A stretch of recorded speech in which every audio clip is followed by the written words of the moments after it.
Hola, mi nombre es Marcela Eres, soy neumonóloga del Sanatorio Güemes y hoy nos toca hablar de infecciones pleurales y empiema, un tema que conocemos mucho, que hemos visto mucho en la práctica clínica, un tema también muy conocido en la medicina, ¿no? Ya descrito por Imhotep en Egipto y posteriormente por Hipócrates en Grecia. Cuando nosotros pensamos en infecciones pulmonares, lo más frecuente son las bacterianas y pensamos en el derrame paraneumónico, ¿no? Que es la principal causa. El derrame paraneumónico es la principal causa de exudado. Eh, Recordemos un poquito el mecanismo de cómo se produce cuando hay una infección parenquimatosa, una neumonía, hay liberación de citoquinas proinflamatorias e influjo de neutrófilos y monocitos hacia el espacio pleural.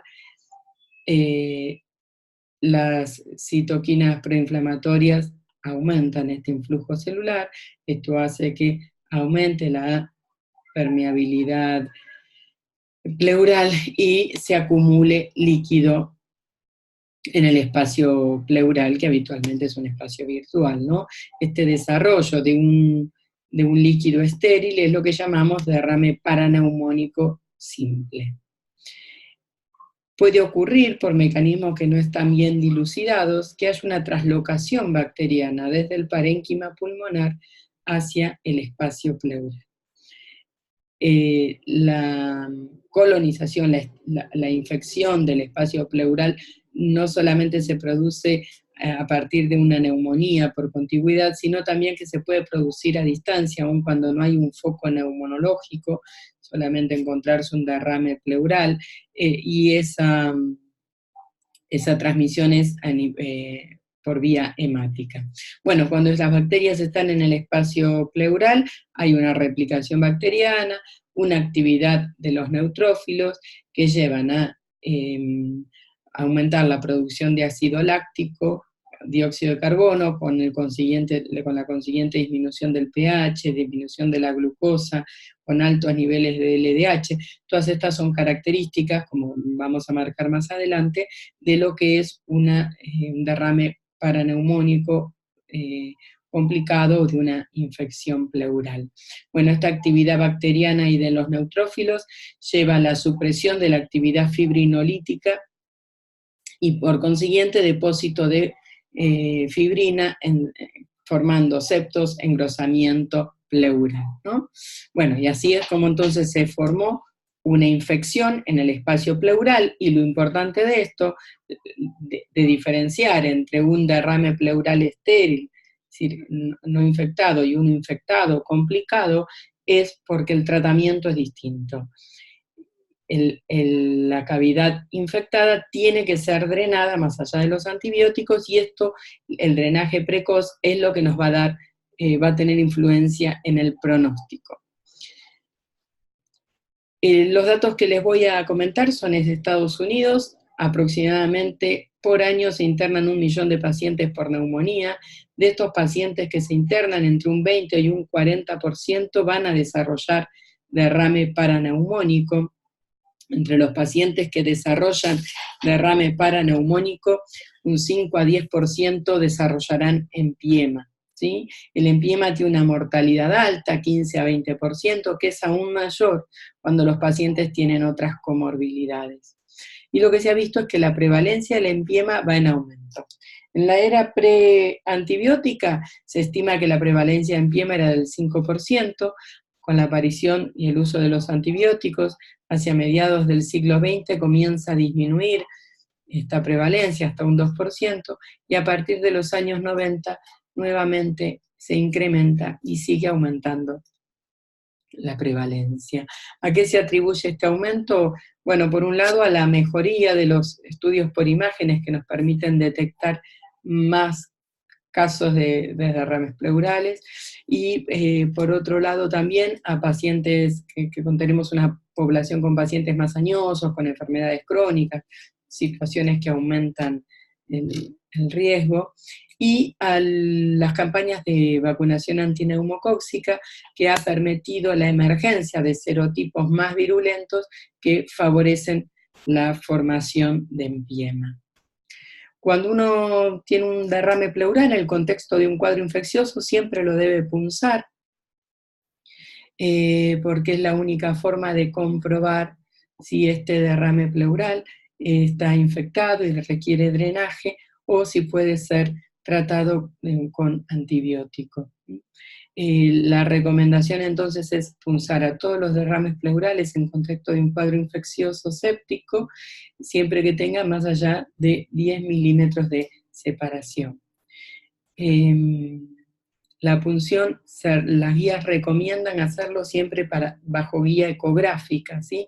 Sé que a veces en los hospitales no se dispone tan fácilmente del método, pero las guías recomiendan esto porque ya hay varios trabajos que han comprobado una disminución de casi a la mitad de las complicaciones cuando se punzó bajo guía ecográfica, especialmente el neumotórax y el sangrado, y que esta conducta es efectiva desde el punto de vista económico porque disminuye los costos que se atribuyen a las complicaciones, ¿sí? El primer estudio que hacemos es el estudio de imágenes, que es una radiografía de frente y perfil, ¿sí? Y después, bueno, la ecografía, que por un lado nos guía la punción, pero también permite ver otras cosas, ¿no? Nos permite distinguir septos y loculaciones, y las características del derrame nos pueden guiar en cuál es la etiología de ese derrame, si se trata de un exudado o un trasudado. Ya hay estudios de los años 90 que la presencia de un derrame ecogénico era sugestivo de exudado. Hay un estudio de esos años con 320 pacientes que mostraban que si esta ecogenicidad era totalmente homogénea, el derrame correspondía a hemotórax o a exudados, ¿sí? Perdón, a empiemas. En la diapo les dejo otra referencia de un estudio mucho más reciente, ¿sí? Lo mismo, que habla de la seguridad de la ecografía para predecir un derrame paraneumónico complicado. Pero bueno, lo que hay que tener en cuenta, más allá que puede ser un método orientativo y muy útil, es que no reemplaza a los métodos bioquímicos para distinguir entre un exudado complicado y no complicado. La tomografía de tórax la podemos utilizar al principio para hacer un diagnóstico diferencial. A veces a través de radiografías no distinguimos si las imágenes son puramente pleurales, si hay abscesos, ¿sí? Entonces nos sirven entonces para diagnóstico de la patología. También nos permite ver si hay loculaciones, si está tabicado ese derrame pleural. Hay características también que son sugestivas de exudado, de empiema, y básicamente lo que nos permite es el seguimiento de los pacientes que han sido drenados, ¿sí? Cuando se coloca un tubo de avenamiento pleural para ver el seguimiento, para ver si está bien colocado cuando no responden al tratamiento o el pulmón no se expande, y para realmente comprobar que la expansión del pulmón ha sido total. Bueno, decíamos que la única forma de estar seguro de si este es un derrame paraneumónico complicado o simple es la toracocentesis y los estudios de macroscopía y los estudios de cultivo y bioquímicos. Acuérdense que si yo tengo un derrame paraneumónico simple en el inicio de una neumonía, pero si no hay respuesta a antibióticos y al tercer, cuarto día no veo la respuesta esperada, tengo que pensar en que ese derrame paraneumónico se complicó y aunque haya sido punzado, debo volver a estudiarlo, y si no había derrame y al tercer día no responde también, pensar que pudo haber desarrollado derrame pleural y hay que estudiarlo. Así que hay que tenerlo presente. Recuerden que cuando se punza, si hay loculaciones, si está tabicado ese derrame, los distintos sectores pueden tener una bioquímica distinta, ¿sí? Esto hay que tenerlo en cuenta. Hay que recordar que hay ciertas situaciones o ciertas patologías que me aumentan el riesgo de empiema, como la diabetes, como los inmunosupresores, pacientes que utilizan drogas endovenosas. y ante la punción, el aspecto purulento, y esto es lo que definimos como empiema, es indicación de drenaje. No hace falta tener ningún otro más dato, el simple aspecto purulento que hace el diagnóstico de empiema nos permite tomar la conducta de drenaje. El empiema, no lo aclaré, pero el empiema es siempre un derrame paraneumónico complicado, ¿sí? Dentro de los derrames paraneumónicos complicados podrá haber empiema o no, esto depende de la presencia macroscópica de pus, pero todo empiema es un derrame pleural complicado. El otro dato importante que nos asegura que está complicado, que es una infección, es el cultivo positivo en líquido pleural. Pero estos cultivos son positivos en el 50-60% de los casos y muchas veces tarda el resultado, por eso es necesario contar con los parámetros bioquímicos. Los cultivos se recomiendan hacerlo tanto para aerobios como para anaerobios, veremos después que es una causa importante etiológica de los derrames pleurales complicados. Dentro de los valores bioquímicos destacamos pH menor a 720, la glucosa menor a 60 y la LDH menor a 1000. Mayor a 1000 o 3 veces por encima del valor superior normal en plasma, que varía según laboratorio, pero en general es mayor a 1000. Tengamos en cuenta que estos parámetros bioquímicos para hacer diagnóstico de infección pleural deben ser interpretados en el contexto clínico de una infección, un cuadro séptico, porque hay distintas situaciones que nos pueden dar estos resultados. Por ejemplo, las neoplasias, ¿sí? Los derrames neoplásicos pueden dar LDH muy elevadas, o la artritis reumatoidea puede dar glucosa baja.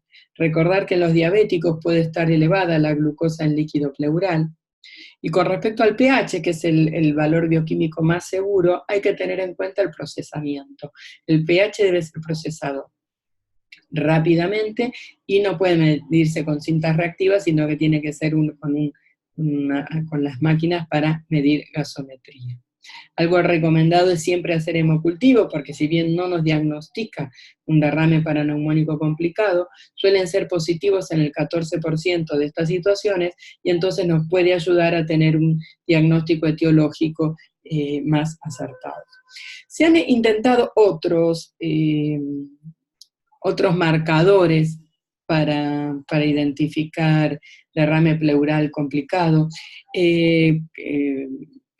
citoquinas proinflamatorias, productos de activación del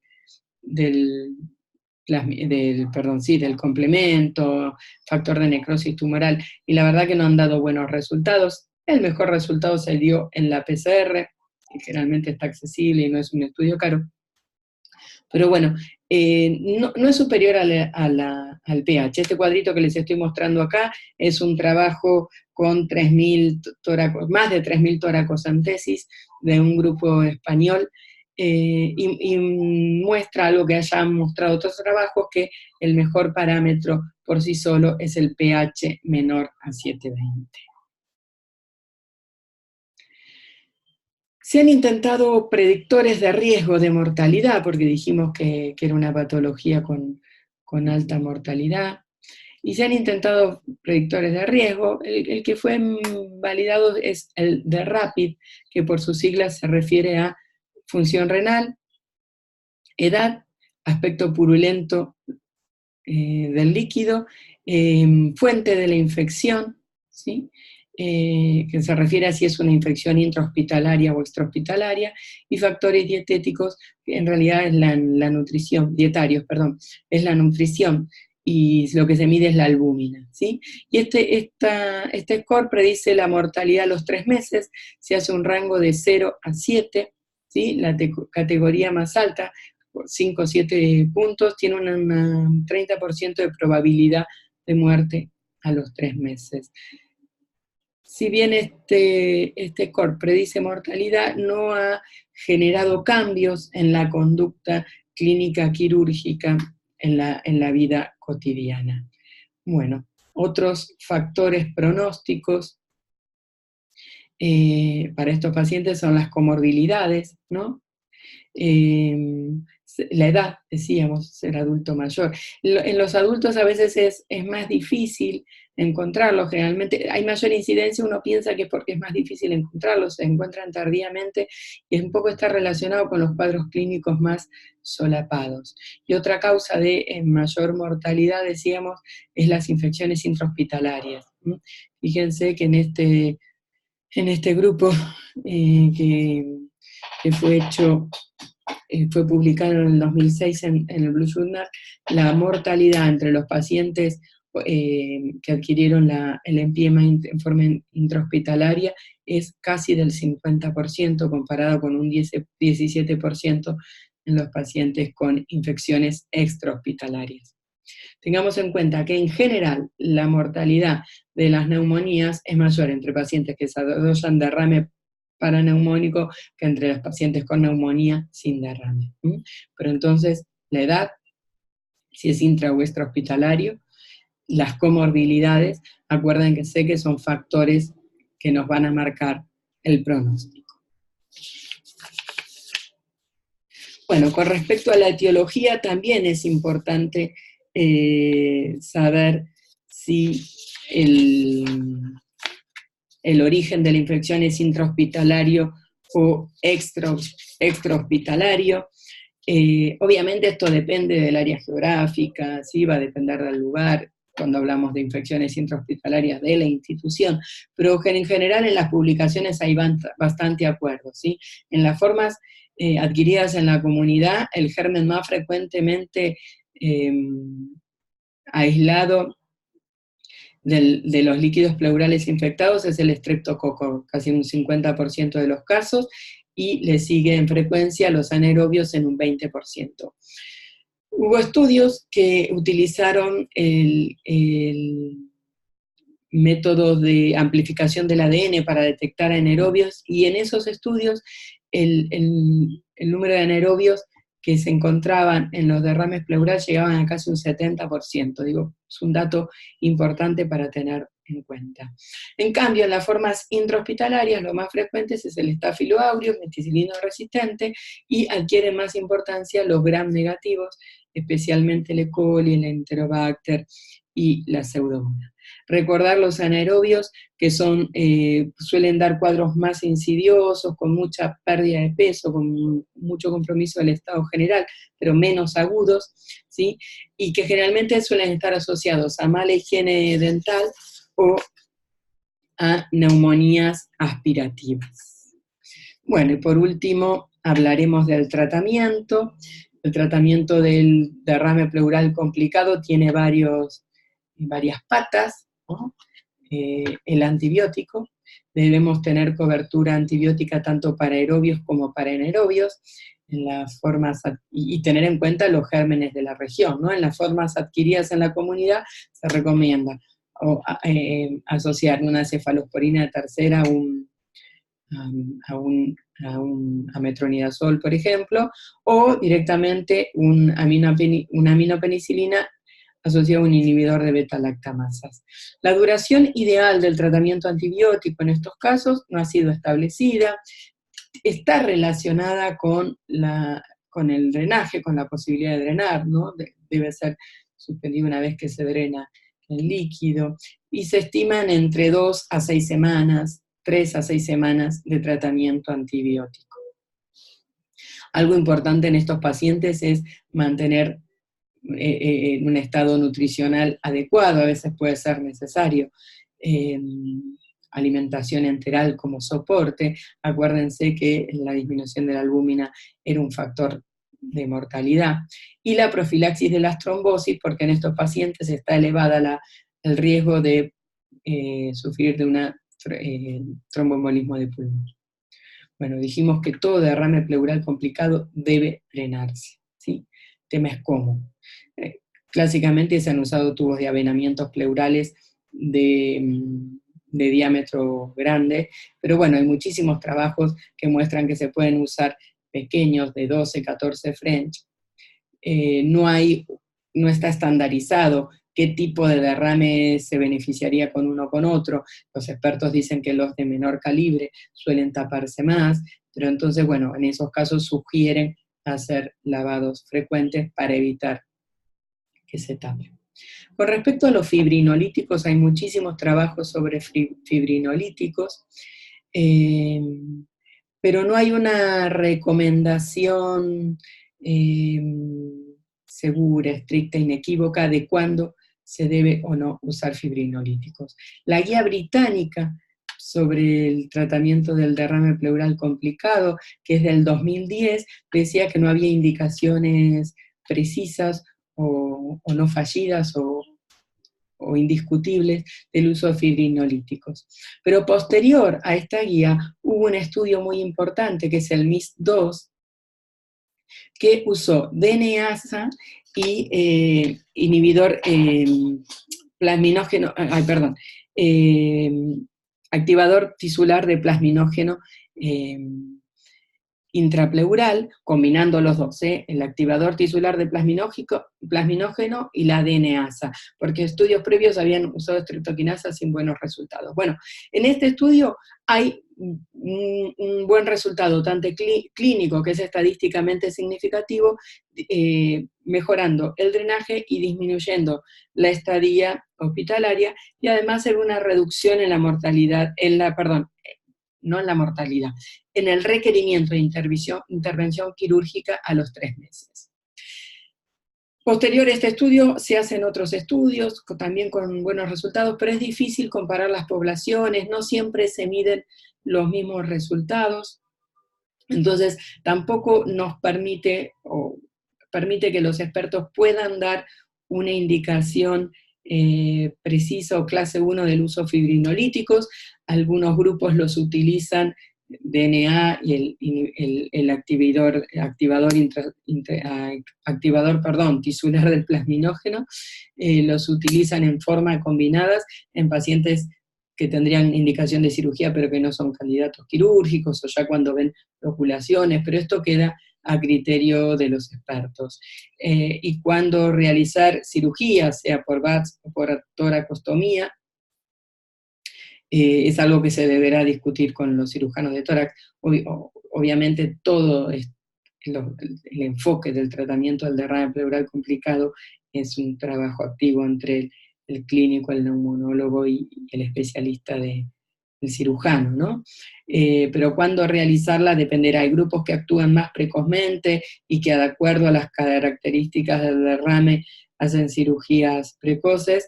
La guía británica del 2010 recomienda la cirugía si no es posible el drenaje con el tubo de avenamiento pleural, siempre comprobando que el tubo esté bien colocado, mediante tomografía, imágenes, que se corrijan todos esos factores, el antibiótico correcto, y que si no se logra un buen drenaje, recién se realice cirugía.